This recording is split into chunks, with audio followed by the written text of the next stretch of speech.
नमस्कार साथियों, होलकर परिवार में आप सभी का स्वागत है। आप सब लोग कैसे हैं? आशा करूंगा स्वस्थ होंगे। और आज सबके बीच में मैं एवरेज की अपनी अगली क्लास को लेकर आया हूं और आशा करूंगा कि आप सब लोग बिल्कुल ध्यान लगा के पढ़ रहे होंगे। मेहनत करने हमें लाने, अगर हम मेहनत नहीं करेंगे, ध्यान रखना, तो आगे चल के हमारा जो सिलेक्शन है, सिलेक्शन में बहुत बाधा आएगी। इस बात का आप अच्छे से ध्यान रखें। आज की क्लास में मैं आपके लाने एक टाइप है एवरेज का, उसका एवरेज प्लस मिक्सचर, ठीक है ना।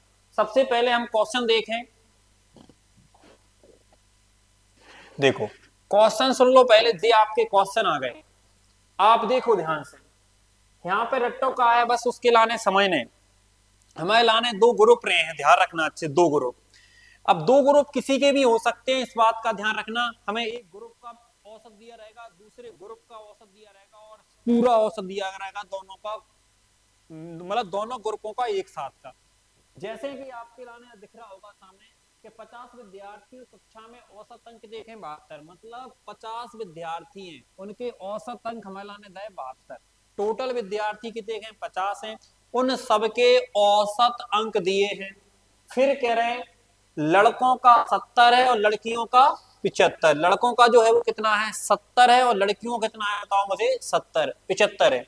तो मैंने आप सबके लिए क्या बताया? मैंने आपको समझाया कि आपके लाने दो ग्रुप रहेंगे।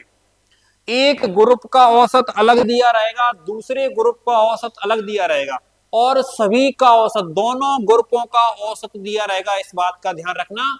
फिर वो पूछेगा आपसे क्या, कि मतलब लड़कों की संख्या कितनी है और लड़कियों की संख्या कितनी है, मतलब टोटल संख्या दी रहेगी। क्वेश्चन हमें करना क्या है कि सबसे पहले हमें ये देखना है कि हमारे दो ग्रुप है। पहला ग्रुप क्या है हमारा? गर्ल्स का है और दूसरा किसका है? बॉयज का है। ठीक। तो यहाँ पे जो गर्ल्स हैं, जो लड़कियां हैं, उनका जो ग्रुप है, औसत है, वो कितना है बताओ? 75 है। और जो लड़के हैं, उनका जो औसत है वो कितना है? 70 है। अब जितने भी विद्यार्थी उस कक्षा में हैं, सभी का जो औसत है वो कितना है? 72 है। ठीक। ऐसे आपको लिखना है और आपको मिश्रण लगाना है। जैसे आप इसमें से इसको माइनस करोगे, इसमें से इसको माइनस करना है और यहां पर लिखना है, तो आप देख रहे हो कितना आएगा हमारा? 3 आएगा। फिर हमें इसमें से इसको माइनस करना है, तो कितना आएगा हमारा? 2 आएगा और इस साइड लिखना है। जो आएगा हमारा 2:3 जो आया है, वो लड़के तथा लड़कियों की संख्या का अनुपात आया है। मतलब जो यहाँ रहेगा इनकी संख्या का रेशो है। क्या है? रेशो है। बात आपको समझ में आ गई? अब उनका रेशो 2:3 है। और आप देख रहे होंगे कि सर जब लड़कियों का रेशो 2 है और लड़कों का रेशो 3 है, कुल कितना हो रहा है? 5 हो रहा है। अपने पास कुल कितने हैं? 50 विद्यार्थी हैं। कितने विद्यार्थी हैं? 50 विद्यार्थी हैं। हमें पता है सर लड़कों का 3 और लड़कियों का 2 है। इस 5 की वैल्यू 50 है, तो 3 की वैल्यू 30 आएगी और 2 की वैल्यू 20 आएगी। कह रहे लड़कियों की संख्या कितनी है, लड़कों की संख्या कितनी है? तो लड़कों की संख्या आएगी हमारा 30। हम बड़े आराम से कह सकते हैं। कंसेप्ट आप सबको समझ में आया होगा। देखो इसके बाद हम लोग नेक्स्ट क्वेश्चन आपके सामने करवा रहे हैं इसी कंसेप्ट का। देखो जी आ गया। यहां पर लिखा हुआ है किसी संस्था में प्रत्येक कर्मचारी का औसत 60 है। कह रहे प्रत्येक कर्मचारी, जितने भी संस्था के अंदर कर्मचारी हैं, सबका औसत कितना है? 60 है। कर्मचारियों का 60 है। फिर कह रहे हैं 12 ऑफिसरों की औसत आय 400 है। फिर कह रहे हैं तथा बचे ऑफिसरों की औसत आय कितनी है? 56 है। कह रहे 12 ऑफिसरों का कितना है? जो 12 ऑफिसर है, पहले उनने दिए 12 ऑफिसर, ओ मतलब ऑफिसर। ठीक, दो ग्रुप बना दिए। एक ग्रुप 12 ऑफिसरों का है, एक शेष वालों। इनका जो औसत है वो कितना है बताओ? 400 है। कितना है? 400 है। कह रहे 12 ऑफिसरों की औसत आय 400 है। फिर कह रहे हैं शेष ऑफिसरों की औसत आय 56 है। शेष मतलब इनकी संख्या हमें पता नहीं है, इनकी औसत पता है। और औसत कितना है बताओ? 56 है। लेकिन आप देख रहे होंगे कि सबका कितना दिया हमारे लिए? 60। तो हम 60 यहां पर लिखना है और हमें कुछ नहीं करना है। हम इसमें से देखो, हम लोग इस 400 में से इस 60 को माइनस करेंगे तो हमारा आएगा 340 आएगा। कितना आएगा? 340 आएगा। इस 60 में से 56 को माइनस करेंगे तो ये 4 आएगा। इसका हम रेशो बना देंगे। आप कहोगे सर इसका जो रेशो आएगा 4 एकम 4, 4 8 32 और 4 पंचे 20। तब एक की वैल्यू 12 आ रही है। संख्या कुल कर्मचारियों की संख्या कितनी है? एक की वैल्यू 12 आ रही है। 85 और एक 86, 85 और एक 86, तो हम बड़े आराम से कह सकते हैं सर अब देखो संख्या कुल कर्मचारियों की संख्या कितनी है, इसका मतलब है सर हमें 86 की वैल्यू निकालनी है। एक की वैल्यू 12 आ रही है, 12 का मल्टीप्लाई कर देना, 12 छिंग 72 की तो हासिल 2 आई, 12 अट्ठे 96, 96 में अगर 7 जोड़ेंगे तो कितना आएगा? 103। तो हम लोग कह सकते हैं सर कुल कर्मचारी कितने हैं उसमें 1032 हैं। कितने हैं? 1032 हैं। बात आपको समझ में आया या नहीं आया? ठीक, इसके बाद अब हम लोग आगे देखेंगे नेक्स्ट क्वेश्चन इसी कंसेप्ट का। जी हमारा अगला कंसेप्ट है, ध्यान रखें, बढ़िया है, शानदार है। देखो कह रहे हैं किसी विद्यालय में सभी कर्मचारियों की जो औसत आय है वो कितनी है? 10,000 है। सभी की 10,000 है। कह रहे 20 अध्यापकों की औसत आय 12,000 है, अन्य अध्यापक नहीं है तथा अन्य जो अध्यापक नहीं है की औसत आय 5,000 है। जो अध्यापक नहीं उनकी औसत आय 5,000 है, तो अध्यापकों की कितनी है? 12,000। और अध्यापकों की संख्या भी दी है, उनकी संख्या 20 दी है, ध्यान रखना। कह रहे सबकी औसत आय कितनी है? 10,000 है। पूरी कक्षा की जो औसत आय वो कितनी है? 10,000 है। तो हमें कुछ नहीं करना, इसमें से इसको घटाना है तो यहाँ पे कितना आएगा बताओ? 2,000 आएगा। और इसमें से इसको घटाना है तो आप कहोगे सर यहाँ पे 5,000 आएगा, तो इनकी जो संख्या का रेशो आएगा वो 2:5 आएगा। इस 5 की जो वैल्यू आएगी वो कितनी आएगी हमारी?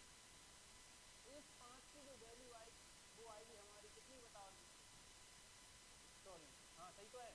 इस 5 की जो वैल्यू आएगी इस रहेगी। अगर हम 5 से इसको डिवाइड करेंगे तो 4 आएगा। एक की वैल्यू 4 आएगी, तो दो की वैल्यू कितनी आएगी बताओ?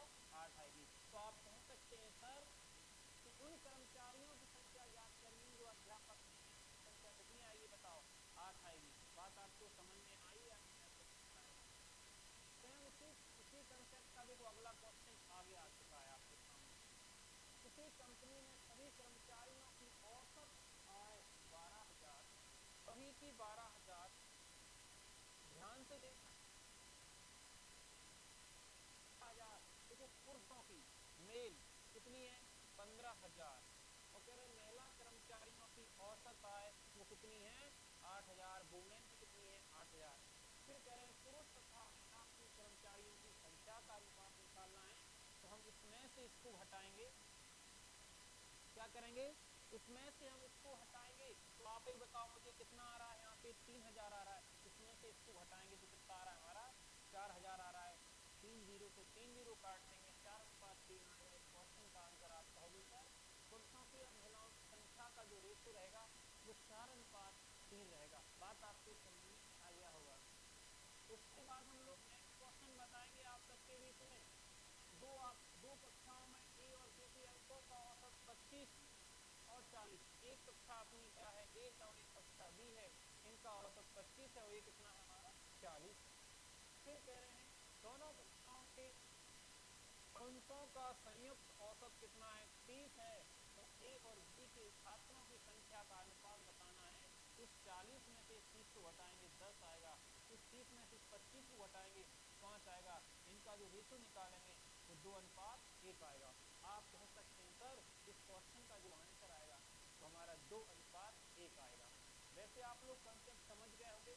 2-3 क्वेश्चन मैंने आप सबके लिए करवा दिए हैं, क्योंकि देखो वीडियो बना रहा हूँ, केवल एक वीडियो में मैं एक ही कंसेप्ट सिखा रहा हूँ आप सबके लिए। तो बस आपके लिए कंसेप्ट सीखने के बाद मैं प्रैक्टिस लाता हूँ कि जैसे ये क्वेश्चन है इसी के जैसा है, अगला क्वेश्चन आता है ये भी इसी जैसा है, इसका मैं करवा देता हूँ। ये अच्छा सा क्वेश्चन है। देखो ग्रुप डी में आया होगा क्वेश्चन, एक कक्षा में 9 लड़के एवं कुछ लड़कियां थी। एक कक्षा में 9 लड़के तथा कुछ लड़कियां थी। एक कक्षा में परीक्षा में लड़कों का औसतन 13 अंक। लड़कों के कितने बताओ? 13। तो उनका कुल औसत कितना है 14.28 है। अगर इसको इसमें से माइनस करूंगा तो आएगा 0.72। और अगर मैं तो आप कहोगे सर इसमें से इसको माइनस करूंगा तो ये आएगा आपका 1.28। इसको पॉइंट से पॉइंट हटा देंगे हम लोग अगर 8 से काटें, 8 नाम 72 और 8 एकम 8, 8 सिंह 48, तो ये आएगा हमारा अनुपात 9:16 आएगा। फिर कहा गया है लड़कों की संख्या 9 थी, इस 9 की वैल्यू 9 है, आपको पता अच्छे से जो आपको दिख रही है। तो इस 16 की भी वैल्यू कितनी आएगी 16, तो आप कह सकते हैं सर कि लड़कियों की जो संख्या आएगी वो 16 आना चाहिए। कितनी आना चाहिए 16। लेकिन पूछा गया है कि विद्यार्थियों की कुल संख्या कितनी है 9 और 16 कितनी होती है 25 होती है। तो इस क्वेश्चन का जो आंसर आएगा वो कितना आएगा 25 आएगा। ऐसे सारे क्वेश्चन इनको आप कर सकते हैं बढ़िया बढ़िया से। जैसे इसके जो क्वेश्चन है इसी के जैसा है ये बस अगला वाला क्वेश्चन आपका ये वाला है, बहुत शानदार क्वेश्चन है। उसके बाद अगला क्वेश्चन आपका ये है, ये सब क्वेश्चन आपको करना है। इस साइड हो जाता हूँ, हो सकता है कि आपको दिख नहीं रहा हो। इसके बाद अगला क्वेश्चन आपका ये वाला है, इसी के जैसा है, सेम क्वेश्चन है। उसके बाद अगला क्वेश्चन ये वाला है। हाँ इसको करवा देता हूँ, ये बढ़िया सा क्वेश्चन है, इसको भी करवा देता हूँ। पर आप लोग मतलब देखो देखो सुनो पहले ध्यान से। यहाँ लिखा है किसी टोकरी में फंसे सेबों का औसतन कितना है 75।